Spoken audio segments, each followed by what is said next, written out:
Breaking news flashes across TV screens in Manila, interrupting daily routines and drawing everyone's attention. In living rooms, families gather, eyes glued to the screen, sensing that something monumental is unfolding. Bright red headlines scroll urgently. Philippines unveils new maritime map. West PHC marked as ours.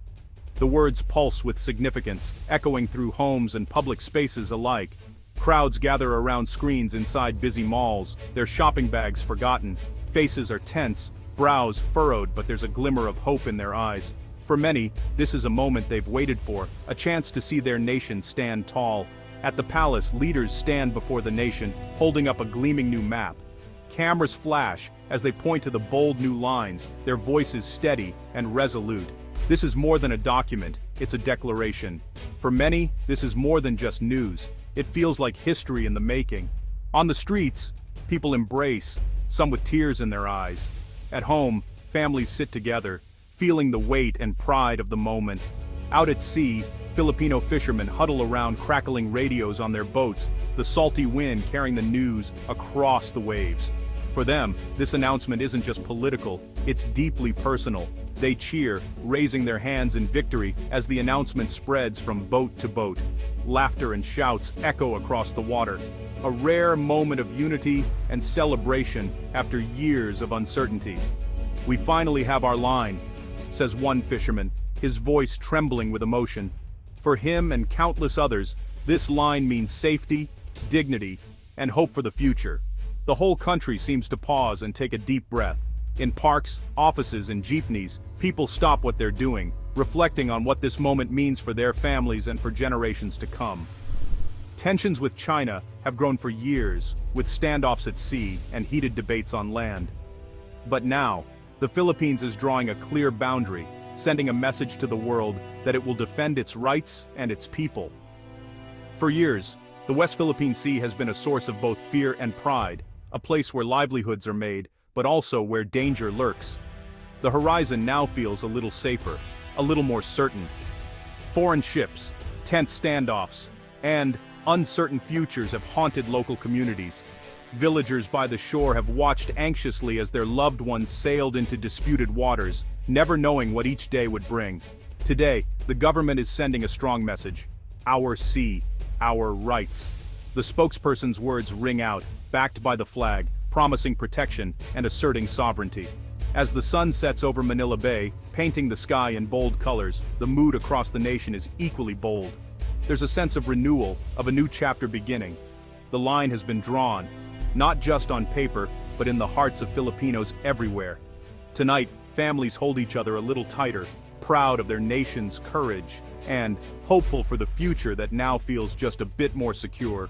The Philippine Maritime Zones Act is now law. Signed by the President and backed by Congress, it sets clear rules for the country's seas. It defines exactly where the Philippines' waters begin and end. For the first time, the country has an official map to show the world.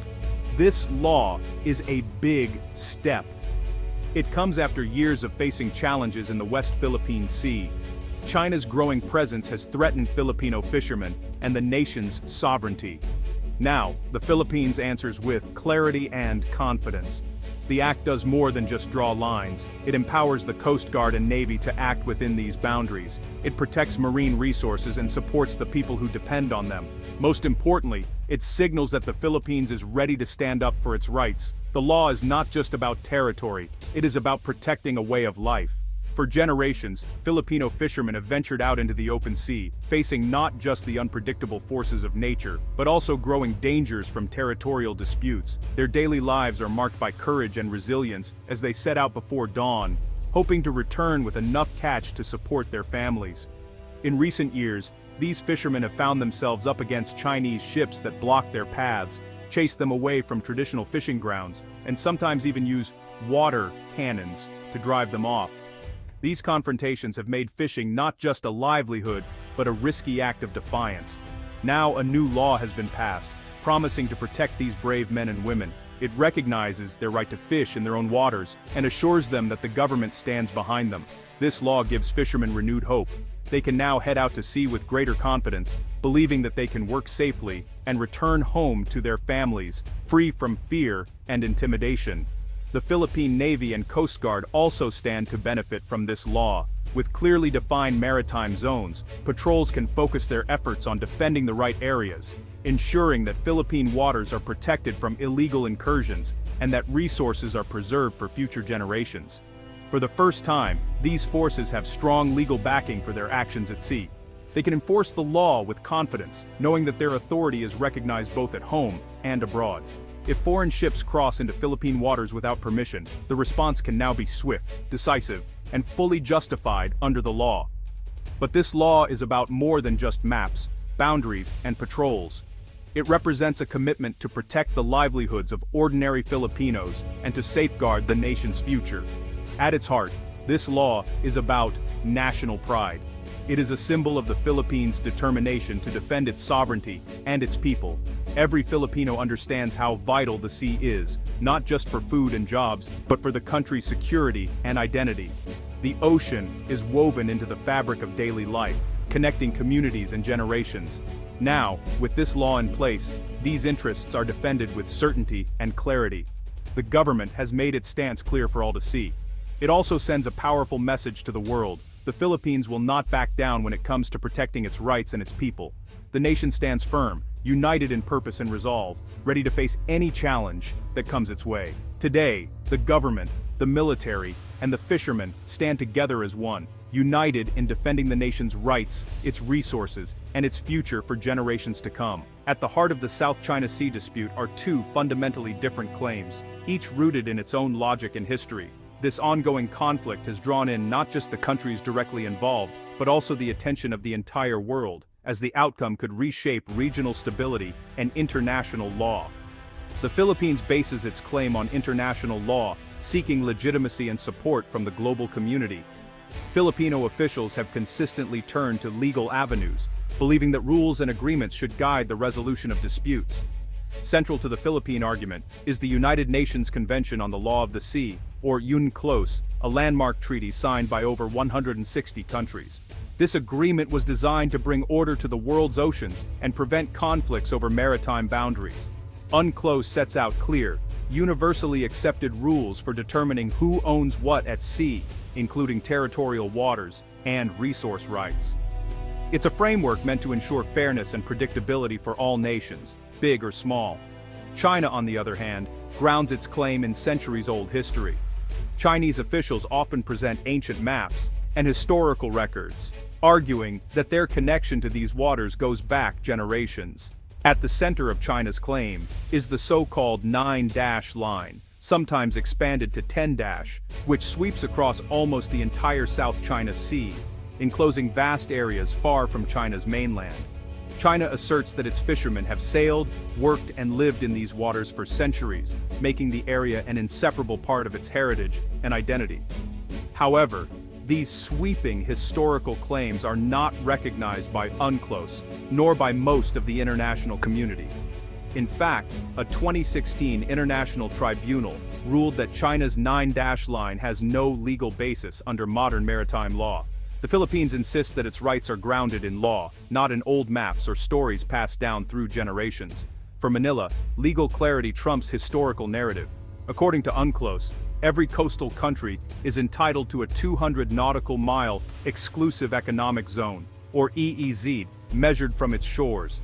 This zone gives the Philippines special rights to fish, explore, and exploit resources in much of what it calls the West Philippine Sea.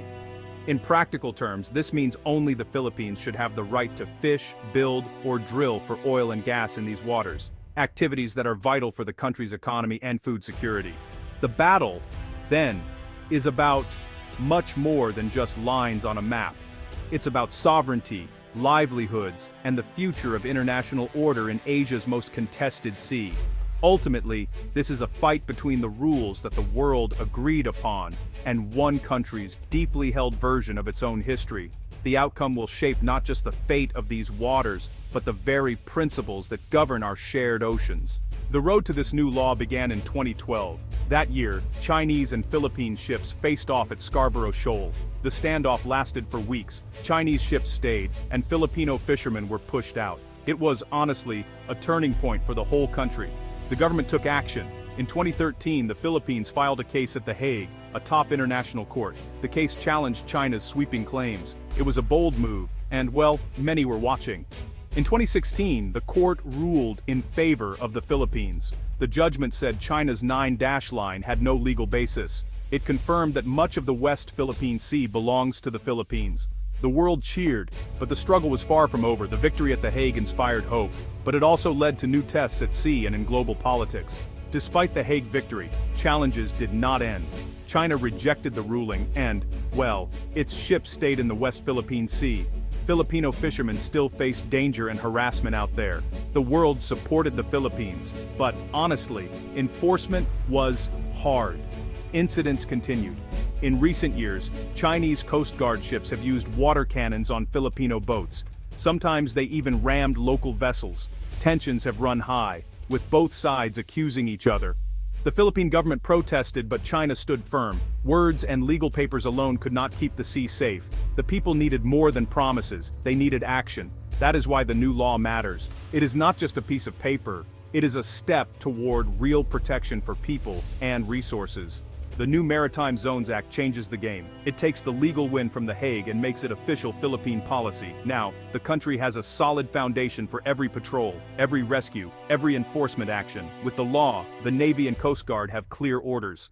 They know exactly where to protect and what rules to enforce. It gives them the confidence to act. Fishermen can point to the map and say, "This is our home. The law is on our side." The law also helps in diplomacy. When talking to allies, the Philippines can point to its law and say, "We are following international rules." This makes it easier to build partnerships and get support. Most of all, the law brings hope. It turns legal arguments into real boats, real patrols, and real protection for the people. The new official map is detailed and bold.